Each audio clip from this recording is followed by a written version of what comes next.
So just a brief overview. How do we get our energy? What is fracking? Why it works in the United States? What are the prospects of fracking in Europe, especially in Germany? And then just kind of going into the environmental and the economic impacts of Germany, because, I mean, frankly, if it's going to be so bad for the environment, nobody really cares what the economic impacts will be. So I just kind of want to explain this. So in the United States, school children are drilled with this image of the food pyramid, where they tell us that the breads and the grains right here are the most important base, and the fats and the sweets up here are something that are good every once in a while, but they're not something you should try to use to sustain yourself on a daily basis. And that's kind of what we have here. So in the United States, about 0.04% of our energy comes from solar, about 1.7% comes from wind, and we have oil, natural gas, and coal, which make up the majority of our energy consumption. So you can see that a little easier in this pie chart. So 35% of all of our energy comes from oil, 28% comes from natural gas, and 18% comes from coal. And that's going to change it's going to be skewed more towards oil and natural gas in the future as we start to begin phasing out coal from our electricity generation. Nuclear is 8.5% in the United States, and all the rest of renewable energy is really kind of insignificant, and hydroelectricity actually makes up the majority of that. So because oil and natural gas are such important resources in the United States, it makes sense to question whether we're going to run out, whether there is anything to this peak oil theory. So here's a graph of the United States' oil production over time. And you can see that, we were doing pretty good here in the early 70s, but the lower 48 states started to decline pretty rapidly from then. Alaska provided a lot of oil for a little while, but they're even starting to decline quite a bit as well. And we kind of had the same story with natural gas.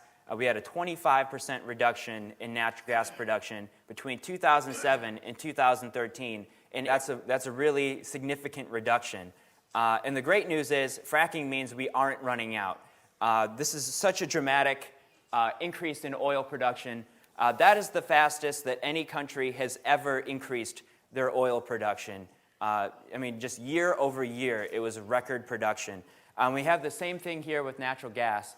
So the United States has nearly doubled its oil production since 2008, and 40% of all of our natural gas comes from fracking, and we now produce more natural gas than Russia. So in order to explain fracking, I kind of need to explain why we frack in the first place. So traditionally, our oil and gas production came from sandstone reservoirs and limestone reservoirs. And those were really easy to extract the oil because you have all this beautiful resource, and it's in the pore space in between the sand grains. So it's kind of like a cup. I could stick a straw in this glass and soak it all up, and it would be relatively easy to suck up.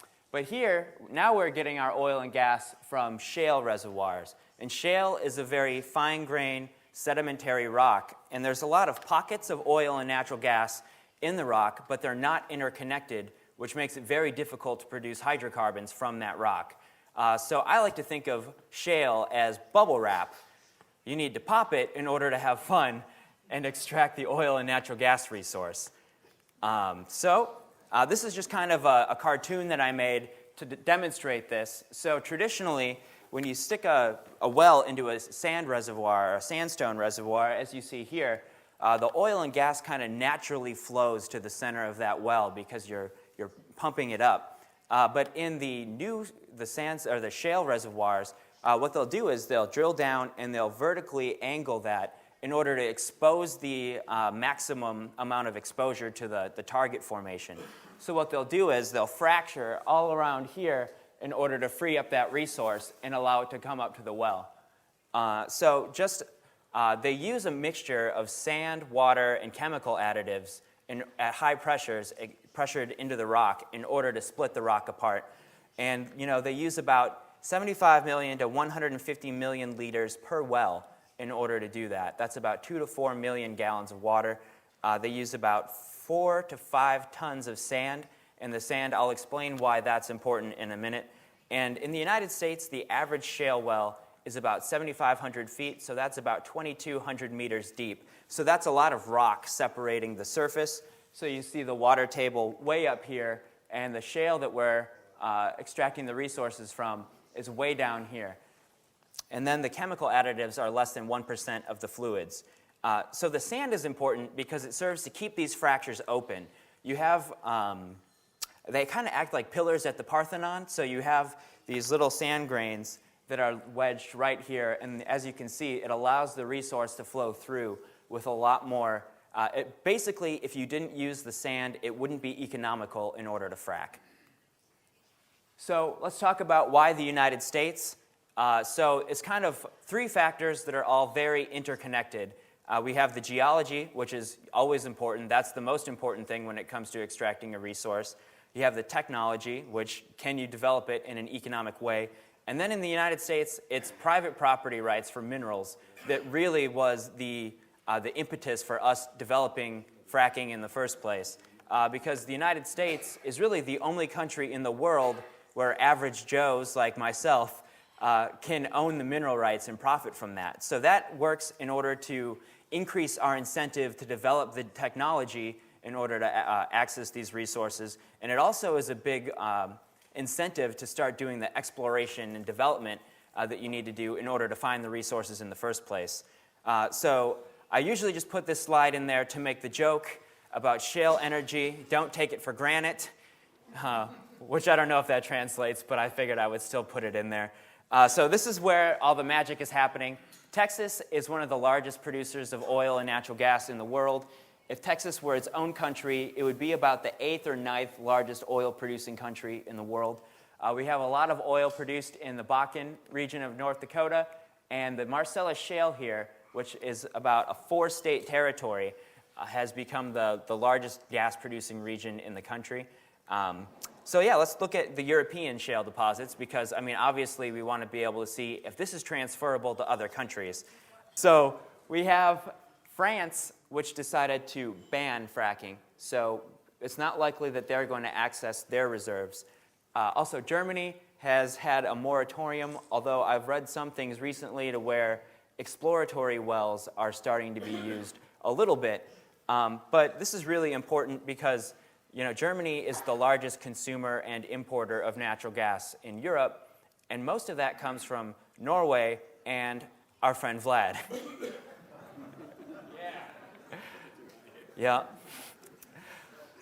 I don't know why he feels the need to always have his shirt off, but riding a shark is pretty impressive. So like I said before, Germany is the 3rd largest importer of natural gas in the world. So it would be beneficial if you guys didn't have to import all of that and could do some domestic gas production as well. The obstacles to that are obviously the environmental movement here is very well organized, and they're very opposed to it. And also, it helps when they have so much money at stake. So their lobbying efforts have been very robust. All right, so just to kind of get into it, there's about a 14-year supply that's been discovered right now of natural gas. So you wouldn't have to import for 14 years. And the way that these things work is it's all dependent on price. So, there's probably a lot more natural gas in the rocks, in the resource, but it's all dependent on what is the price at the current time. So Germany-specific objections. So one of the things I hear a lot is, that might be great for the United States because you guys have a lot of wide open spaces and you're, sparsely populated in some of these areas. But fracking is actually happening in quite a few densely populated areas like the Barnett Shale of Texas, which is home to Dallas-Fort Worth, which is one of the larger cities in the country. And then I actually read an article that was protesting because of the beer. They said the beer brewers here said it would contaminate the water. That was important for their business. But Colorado is one of the states that uses a lot of fracking, and they actually have the most microbreweries per capita out there. So I just thought that was interesting in case you were talking about fracking with your friends later and they'd say, well, what about the beer? You can say, it's okay. It won't do anything to that. So let's talk about the environmental impacts. And this usually takes the form of water contamination. People are worried about the chemicals, and also earthquakes. So you guys probably know that scene from The Wizard of Oz.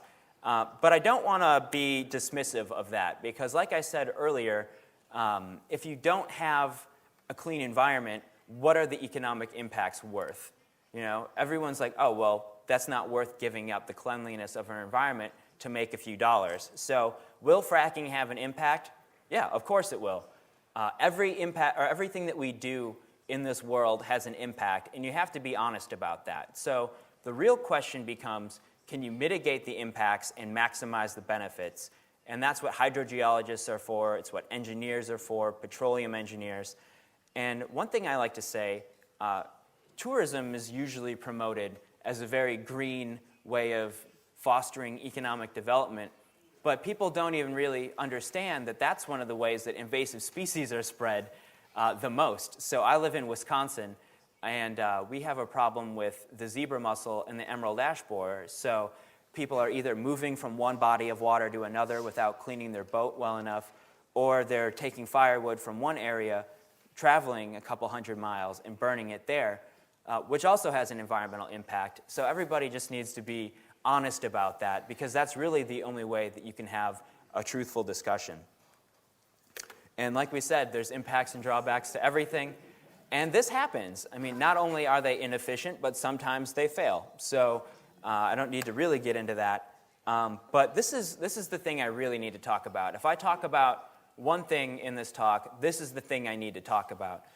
Because once the anti-fracking movement kind of came to Europe, they went around showing the movie Gasland. And the most powerful image about fracking, hands down, is the image where he's setting his water on fire. But this was actually completely falsified because this gentleman had drilled his well through a coal bed, which I'm sure all of you know is a natural source of methane. So he was going to be able to set his water on fire regardless of whether fracking had ever even been invented. And then as far as water contamination is concerned, the U.S. Environmental Protection Agency conducted the most extensive analysis of the impact of fracking on water.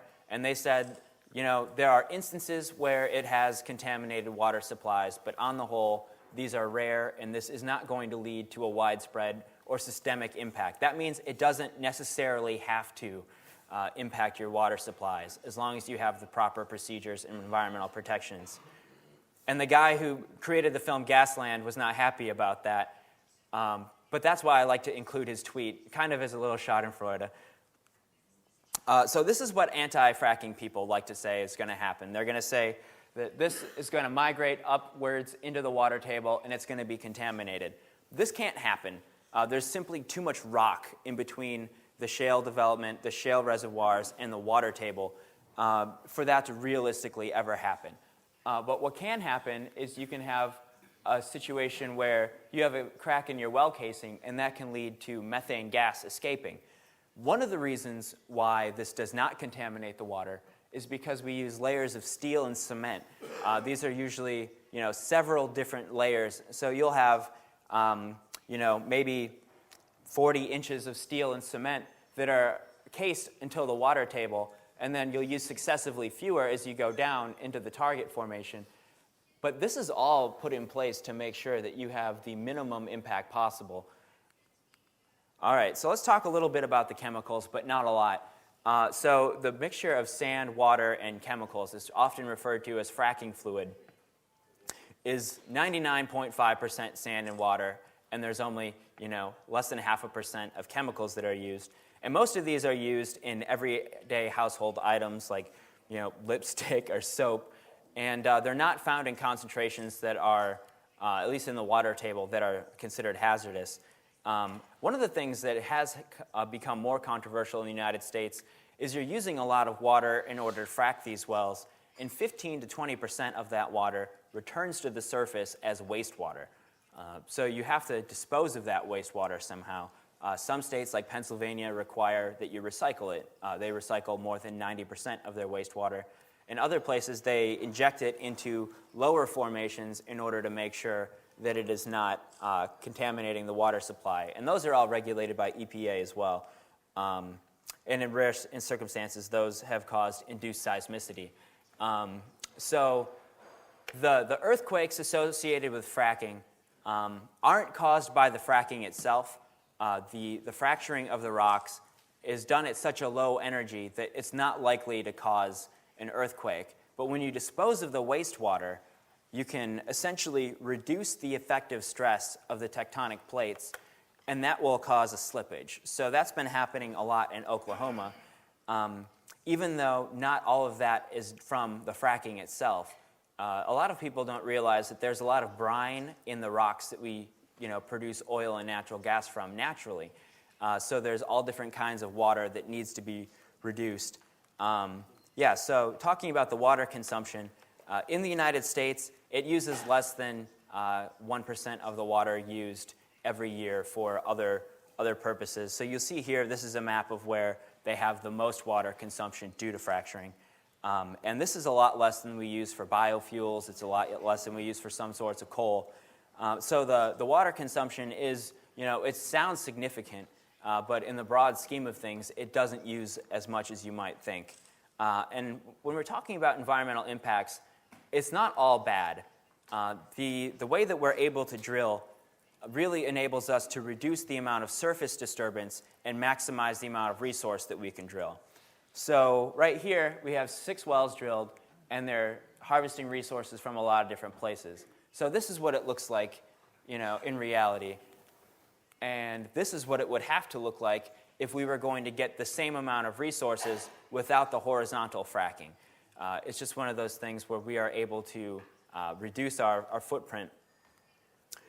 So this is just an example of 51 wells that were drilled from a single pad in Colorado. And then you can also talk about greenhouse gas reductions, because obviously burning natural gas emits half the carbon dioxide of burning coal. So there's really not a good reason for anybody to not like fracking for natural gas, in my opinion. And that's one of the reasons why the United States has reduced their carbon dioxide emissions more than any other country over the last few years. So the economic impacts of fracking, this has actually affected the whole world. Germany has actually benefited quite a bit from fracking already, even though you might not directly realize it, because the amount of oil that the United States has introduced into the market has caused oil prices to decline, but it's also caused natural gas prices to decline, because Russia ties their price of natural gas to the price of oil. So the fracking revolution in America has really sent shockwaves throughout the rest of the country. And diesel fuel in the United States is about $2.34 a gallon right now, which is really nice.